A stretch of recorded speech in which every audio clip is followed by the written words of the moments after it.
Hello, my name is Eric Sentell. I'm your instructor for this online section of English 100, and I want to help you get oriented to the class by having you watch this video where I talk about the mission statement of the class and describe my philosophy a little bit and where I'm coming from as your instructor, why I'm asking you to do certain things or read certain things.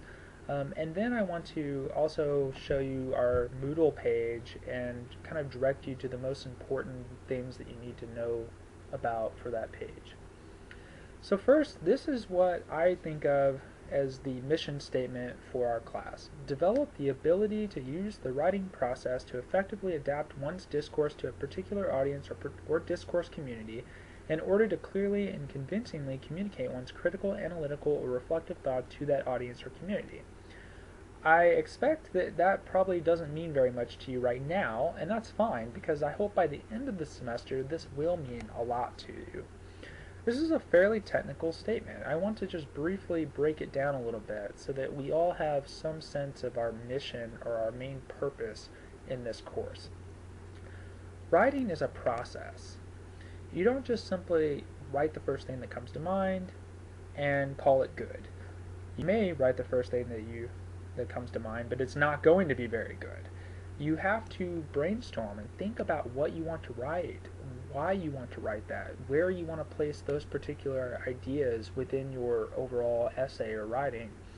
You have to consider who your audience is, what their discourse or way of speaking is, because different people communicate differently. They view the world differently.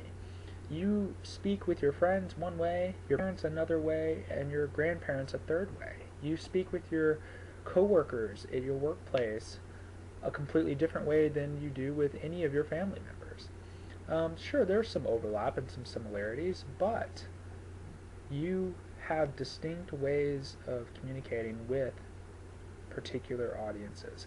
In this class, we're going to learn more about audience and discourse communities so that we can clearly and convincingly communicate our thoughts to any particular audience or community that we encounter. As a teacher, I strive to be very student-centered and discussion-based, and I really emphasize practice, practice, practice. By student-centered, I mean that you are engaged, you are active in your learning. You're not just sitting back listening to me drone on and taking notes, but rather you are reading things, reflecting on those things, you're responding to me, to each other, I'm responding to you. There's a lot of discussion going on. And throughout all of this discussion, you are practicing critical and analytical thinking, you're practicing your writing skills, your writing process, you're also practicing rhetoric, the use of logic and emotion and credibility to try to persuade or influence an audience. You'll notice that I put contact zones here in quotation marks. By contact zones, I mean that you will encounter ideas in the readings and in our discussions that make you a little bit uncomfortable because they provoke you to think analytically or critically. In some cases, you may really strongly disagree with what you're reading. And that's fine. I really am not interested in whether you agree or disagree, but why you agree or disagree and how you communicate why you agree or disagree. So I hope that in this class, if you feel uncomfortable, you recognize that you should feel uncomfortable because these are challenging ideas. And please understand that I may not necessarily agree with any ideas or views expressed in our readings or in your fellow students' posts, in their blogs or in their comments on your blog entries. I assign certain readings because they provoke thought, because they make me angry, because I disagree with them so much. So please keep in mind that as part of my pedagogy, my teaching, I'm trying to expose you to these ideas that you can then critique and analyze.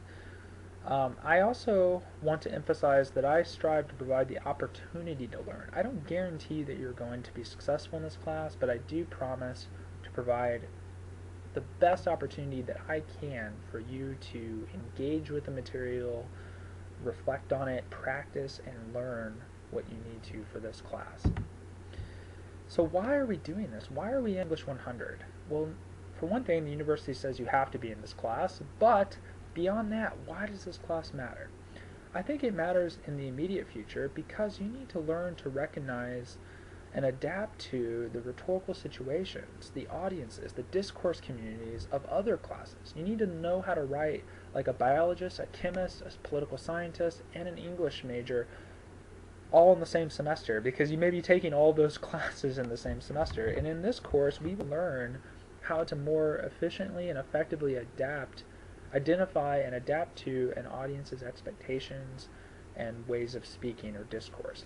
In the long term, I think it's important to apply those same skills and abilities to your workplace, to your neighborhood, to your family, because whether you work in a mechanic shop or a construction crew or a doctor's office or a lawyer's office, or if you are a doctor or a lawyer, there is a certain way of speaking within that class or with that workplace.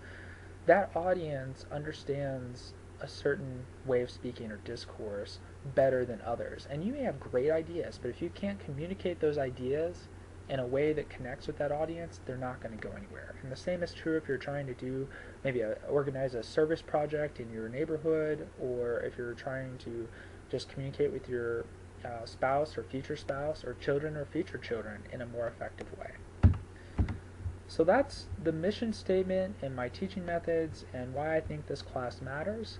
I want to go over to Moodle, which you can access by just opening up your browser and typing learning.cmo.edu, and then your username and password.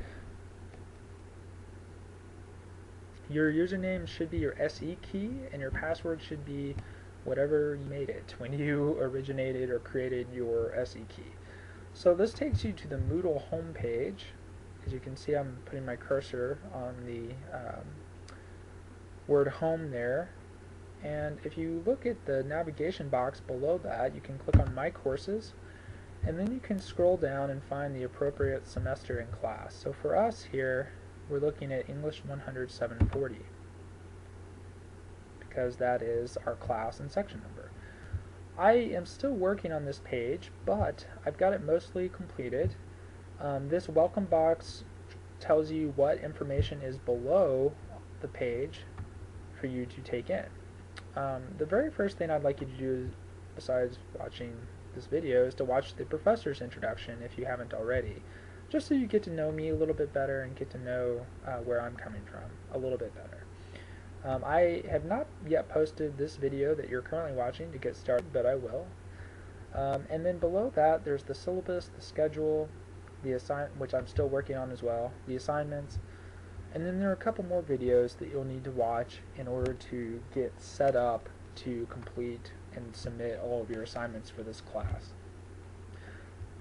The video lectures I'm going to work on throughout the semester. For example, when we discuss audience, I think you need a little bit more of a discussion of audience than what you're going to get only from our course reading. So I will record a video where I talk about audience, and I want you to watch this video either before or after doing the reading so that you can deepen your understanding of that concept and that reading. And I believe that that will then help you with your writing assignments, both your essays and your blog assignment. Okay. If you scroll up, to access any of these documents, you just simply click on the link, and then that downloads the document to your computer. And when you open that up, you can click Enable Editing, and then you can save that to your hard drive so that you have it in multiple places. You have it here in Moodle, which you can easily get to, or you have it on your hard drive. So if you don't have internet access or something like that, you can still get to it. I encourage you to download as much as possible.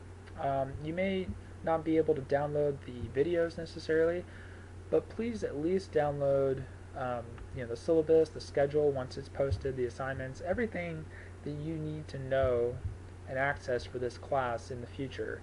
You should have not only here in Moodle but on your hard drive so that you're not dependent on internet access in order to get to it. I believe that's everything that you need to know to become acclimated to Moodle at this point. As we go on through this semester, I'm sure that you'll have more questions. I'm sure that you'll encounter issues and things that I have not anticipated, and that's why it's important for us to be able to communicate. So please do not hesitate to email me at jsentell@cmo.edu in order to talk with me and ask me some questions. I'm happy to meet with you face to face on campus if you happen to be on campus at any point or time. Just email me and set up an appointment, or let me know you're going to stop by during my office hours. I'm also happy to meet virtually through Skype or Google Hangouts, or we could just simply chat. I'm happy to exchange lots of emails, but there may be times when we would need to actually speak and use Skype or Google Hangout or something like that to do a video chat. So, again, don't hesitate to let me know if you have any questions or concerns or run into any problems, and I hope that we have a really great semester together this fall. Thank you.